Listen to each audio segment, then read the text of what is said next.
In deinem Lager ist Österreich. Dans ton camp est l'Autriche.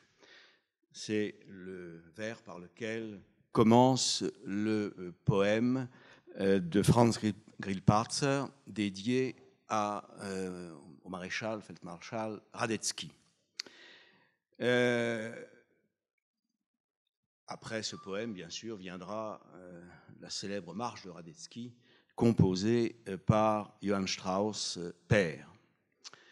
Ce poème, cette marche qui suit, veulent illustrer le rôle joué par l'armée, le premier soutien du trône, dans la Révolution de 1848-1849, c'est-à-dire l'armée qui a sauvé la monarchie lors de cette tourmente révolutionnaire. Au poème de Grillparzer répond l'ordre du jour de Radetzky, qui, s'adressant à ses soldats, leur dit « Lorsque tout vacillait autour de l'auguste trône, vous n'avez pas vacillé ». De cette crise, l'armée, ses chefs, le corps des officiers, tirent la conviction qu'elle est la gardienne de l'ordre monarchique et qu'elle en incarne l'unité. Nos baïonnettes sont le plus ferme appui du trône, va jusqu'à dire le baron Hugo Weckbecker. Alors certes, il l'écrit à l'époque du néo-absolutisme, on sort de la crise révolutionnaire, mais ce credo traverse le temps et on le retrouve tout aussi fort à la veille de la Grande Guerre. D'autant plus fort qu'après le compromis de 1867 et l'avènement du dualisme, c'en est pour beaucoup fini de l'empire unitaire. Il ne reste d'institutions communes que la diplomatie et l'armée cas un cas. Les officiers ont plus que jamais le sentiment que l'armée est la dernière institution dans laquelle s'incarne encore l'unité de la monarchie.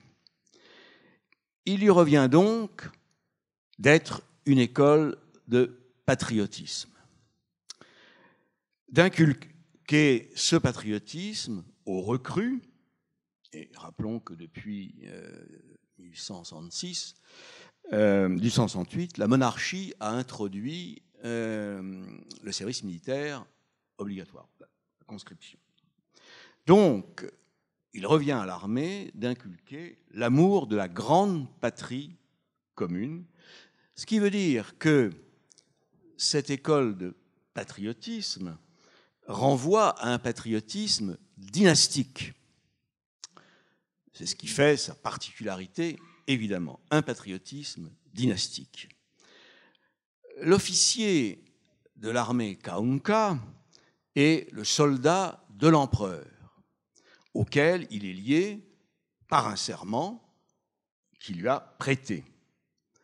Il porte la tunique de l'empereur, la Kaisersrock, ce qui renvoie aux habitudes vestimentaires de François-Joseph, qui portait, jour après jour, eh bien, une tenue militaire.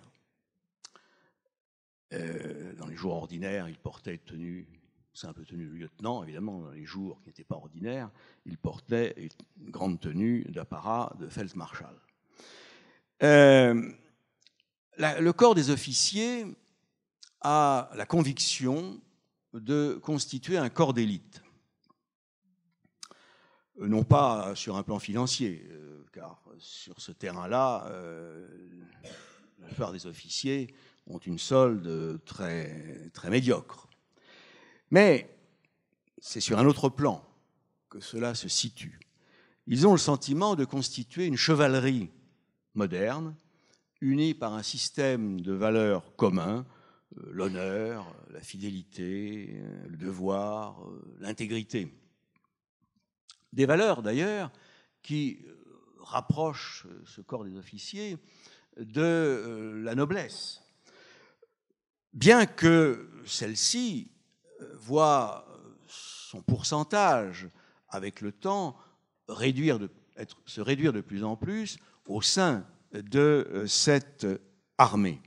Mais les officiers d'origine bourgeoise, qui sont de plus en plus nombreux et qui en viennent à constituer la majorité, et une large majorité des effectifs du corps des officiers, eh bien, ces officiers d'origine bourgeoise épousent eux aussi ce corps de valeurs.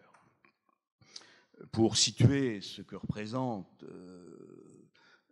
ces effectifs, si l'on prend les officiers d'état-major, qui sont le saint des saints de l'armée Kaunka, eh bien, la part de la bourgeoisie représente 88% à la veille de la guerre. Mais qu'adviendra-t-il si cette unité de l'armée venait à se déliter?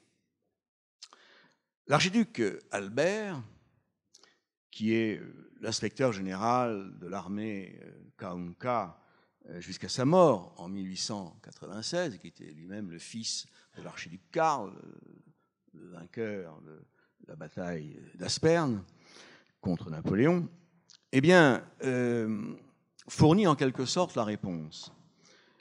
Dans une lettre à l'archiduc Rodolphe, prince héritier, qui date de 1886, il décrit l'armée comme le dernier ciment de la cohésion de la monarchie divisée, ce qui est une allusion, évidemment, au partage de 1867. Et il ajoute, si l'armée devait se diviser, c'en serait fini de la dynastie et l'Autriche n'existerait plus. Une conviction qui est partagée par François Ferdinand, qui, sur ce point, est l'héritier direct de l'archiduc Albert. Alors, d'où les menaces peuvent-elles venir? Une menace peut venir du socialisme, de la montée des nationalismes, et aussi de la logique du compromis de 1867, donc des suites de ce compromis. En ce qui concerne le socialisme, il pourrait être considéré comme une menace potentielle dans la mesure où il remet en cause un ordre social, mais aussi parce qu'il est porteur de valeurs internationalistes. Mais je pense que cette menace, pour l'instant, elle n'est que potentielle, parce qu'au fond des choses, la social-démocratie autrichienne, eh bien, à travers un personnage comme Karl Renner, par exemple, ou Victor Adler, eh bien, voit dans la monarchie l'incarnation de valeurs internationales. Et donc, à partir de là, cela ne la porte pas à diffuser une propagande fortement anti-monarchique. Et il peut y avoir une critique de l'institution militaire, mais il n'y a pas de diffusion de propagande hostile à la monarchie. Et cela est bien clair. Il y a bien sûr, parmi les recrues, il y a bien sûr de jeunes socialistes, c'est l'évidence, et pourtant, ils ne diffusent pas de propagande socialiste dans les rangs de l'armée. C'en est autre chose, évidemment, de la montée des nationalismes qui constitue une menace autrement sérieuse. Le souci des autorités militaires est évidemment d'immuniser l'armée contre cette menace. Alors, disons tout de suite, et c'est la conséquence de ce que j'ai dit auparavant, il n'y a rien à craindre du corps des officiers d'active. Ils sont unis par des valeurs communes, et cela, bien que la répartition des nationalités au sein de ce corps soit très inégale. Qu'en est-il en 1910? Eh bien, les Allemands d'Autriche et de Hongrie, parce qu'il y a aussi, pour partie dans le pourcentage que je vais donner, il faut y inclure aussi des Allemands de Hongrie, eh bien, ce pourcentage est de 78,7%. Donc, bien la part du lion.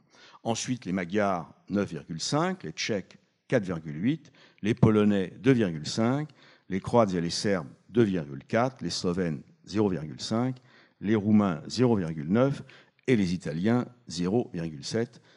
Pour eux, pour les Italiens, ils sont surtout présents dans la marine. Et pourtant, je le disais, on ne peut pas constater de fissure dans les années qui précèdent la guerre.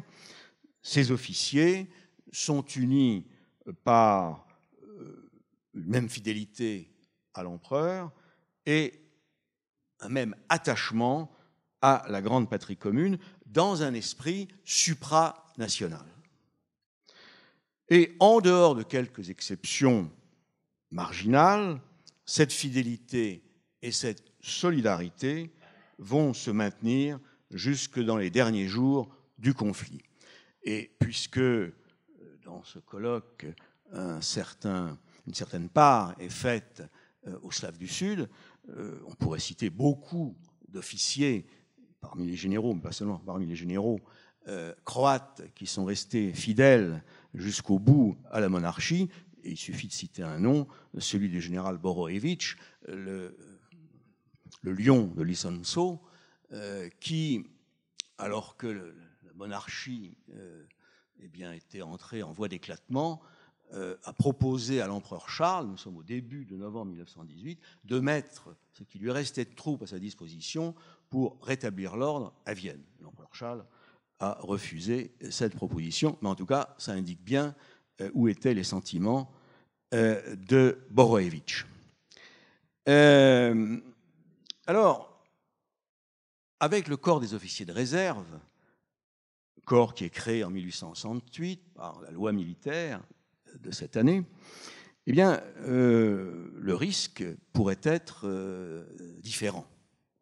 En effet, les officiers de réserve sont immergés dans la société civile et donc ils sont potentiellement plus sensibles aux mouvements qui traversent cette société. À la veille de la guerre, la répartition entre ces deux corps, les officiers d'active et les officiers de réserve, est la suivante: 36 000 officiers d'active, 54 000 officiers de réserve. Dès les premières semaines du conflit, et surtout dans les batailles du front de l'Est face à la Russie, les officiers d'active subissent de très lourdes pertes et les tués sont remplacés essentiellement par des officiers de réserve dont le poids va croissant au fil du temps. Je donnerai deux exemples de régiments. Le premier régiment, c'est le régiment d'infanterie numéro 4, Hoch- und Deutschmeister, qui était basé à Vienne. Eh bien, en 1914, la répartition entre officiers d'active, officiers de réserve, est 112, 114, donc il y a pratiquement parité. En 1916, 93, 528. Donc, évidemment, là, il y a un décrochage tout à fait clair. Autre régiment, le régiment d'infanterie numéro 52, archiduc Friedrich, qui lui est basé à Pécs, en Hongrie. Nous avons une situation qui est voisine. Au départ, 105 officiers d'active, 123 officiers de réserve, et en 1916, 100, 310. Les autorités militaires sont très vigilantes à tenir l'armée à l'écart de la contamination nationaliste. un des moyens trouvés est d'éviter un trop grand nombre de régiments homogènes. Alors, est déclaré homogène un régiment dans lequel 90% des effectifs appartiennent à une nationalité. À partir de ce critère, sur les 102 régiments de ligne de l'armée Kaunka en 1914, eh bien, nous avons un quart de ces régiments qu'il faut ranger dans cette catégorie des régiments homogènes. 7 régiments allemands, 7 hongrois, 3 tchèques, 2 polonais, 3 serbo-croates et 4 bosniaques. Tous les autres régiments ont donc une composition hétérogène, donc composée de plusieurs groupes nationaux, cette hétérogénéité pouvant aller jusqu'à 4 ou 5 nationalités pour un régiment. C'est un cas de figure tout à fait classique. Alors, dans ces régiments, la langue de commandement, c'est l'allemand, mais il en va autrement en dehors du commandement. Et cela veut dire que l'officier est supposé apprendre des rudiments, des langues parlées au sein du régiment.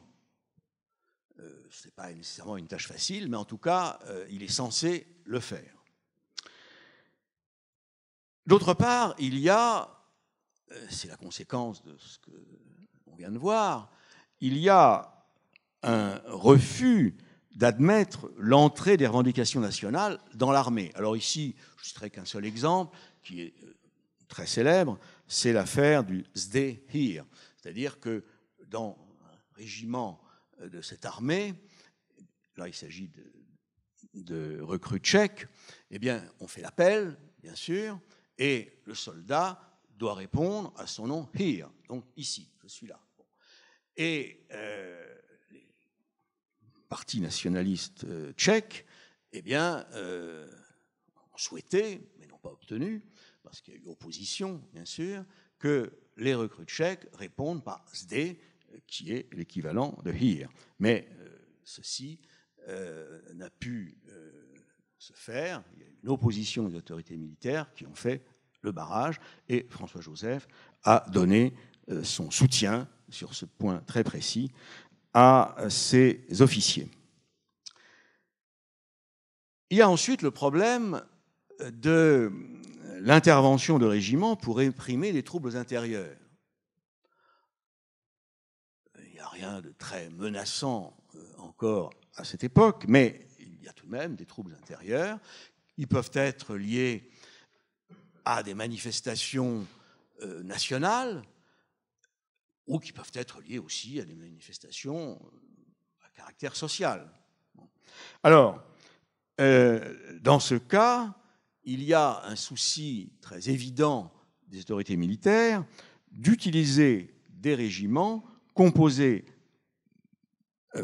majoritairement de nationalités différentes de celles des manifestants. Alors on le voit par exemple dans une manifestation qui est très célèbre, qui a eu lieu à Graz, ville universitaire, comme chacun sait, et là se développe une manifestation d'étudiants nationaux allemands, donc nationalistes allemands, et pour réprimer le désordre, à qui fait-on appel? Un régiment bosniaque.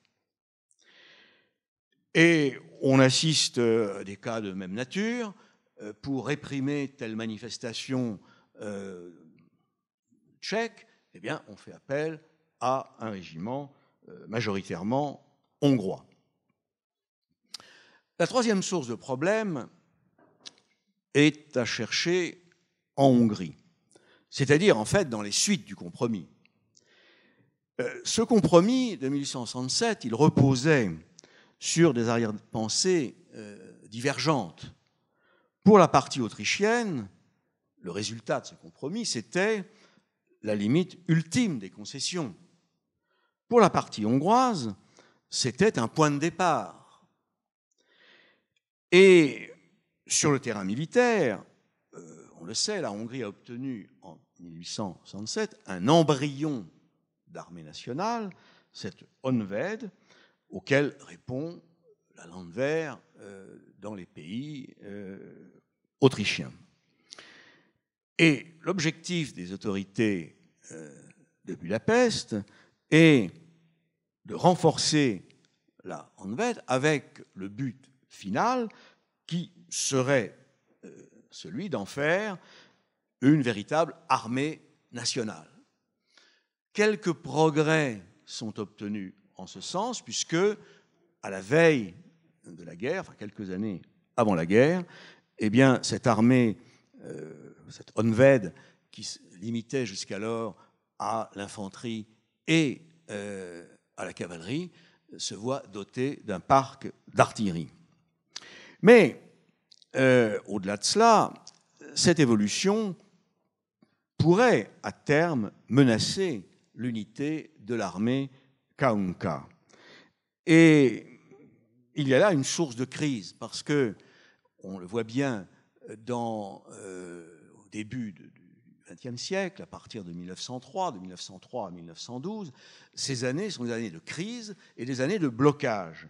En effet, la partie hongroise bloque les crédits militaires et bloque du même coup l'augmentation souhaitée des effectifs de l'armée. François-Joseph n'est pas prêt à faire des concessions sur ce terrain, sinon des concessions, disons, périphériques, marginales. Il en fait quelques-unes, mais sur le cœur du système, il n'est pas prêt à en faire, et cela renvoie au célèbre ordre du jour de Chlopi de septembre 1903, lors des manœuvres annuelles qui ont lieu là, à Chlopi. Eh bien, François-Joseph signe un ordre du jour qui rappelle les fondements sur lesquels repose l'institution militaire Kaunka. Quant à François-Ferdinand, qui est supposé lui succéder, eh bien, il est encore plus ferme, et lui, il n'admet pas la moindre concession, même périphérique ou marginale. On travaille même dans les bureaux de l'état-major général, à Vienne, à un plan d'invasion de la Hongrie, si nécessaire, évidemment, on ne le souhaite pas, François Ferdinand peut-être, mais disons de manière générale, on ne le souhaite pas, mais on veut se tenir prêt. Et c'est le plan ou comme Ungarn. Cette crise, elle est dénouée en 1912, je le disais, par le comte István Tisza, qui revient au pouvoir en 1912, après la victoire de son parti 2 ans plus tôt, et Tisza fait voter les crédits qui doivent permettre une augmentation des effectifs appelés sous les drapeaux. Mais cette obstruction a des conséquences, parce qu'on peut la considérer comme une des causes, ce n'est pas la seule, mais c'est une des causes du retard pris par l'armée Kaunka sur les armées des autres puissances européennes. À la veille de la guerre, on peut noter quelques signaux inquiétants. En 1912-1913, donc à l'occasion des guerres balkaniques, ce sont 3 régiments, le régiment d'infanterie 18 et 36 et le régiment de dragons numéro 8, 3 régiments à majorité tchèque, qui commencent par refuser de partir pour la Bosnie-Herzégovine. Nous sommes à un moment où l'Autriche-Hongrie décide une mobilisation en vue d'une intervention possible. Elle n'aura pas lieu, on le sait, mais une intervention possible dans ces guerres balkaniques. Et donc, ces 3 régiments eh bien, doivent partir. Ils finiront par partir, mais il y a eu d'abord un refus de ces hommes de prendre le train qui devait les conduire jusque dans le sud de la monarchie. Alors, des signaux inquiétants, oui, mais des phénomènes qui, à ce moment-là, sont encore des phénomènes marginaux. L'armée Kaunka, à la veille de la Grande Guerre, n'est pas un corps malade.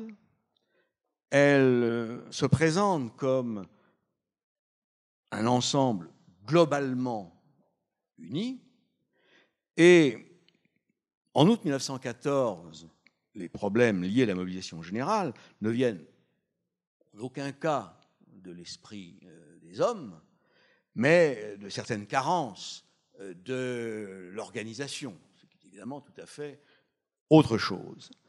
Donc, l'armée, comme les peuples d'Autriche-Hongrie, répondent à l'appel de François-Joseph, l'appel Allgemeine Völker de la fin juillet, et cette unité, on peut dire qu'elle résiste à l'épreuve des premières batailles et se maintient au moins jusqu'à la fin de 1915. Je vous remercie.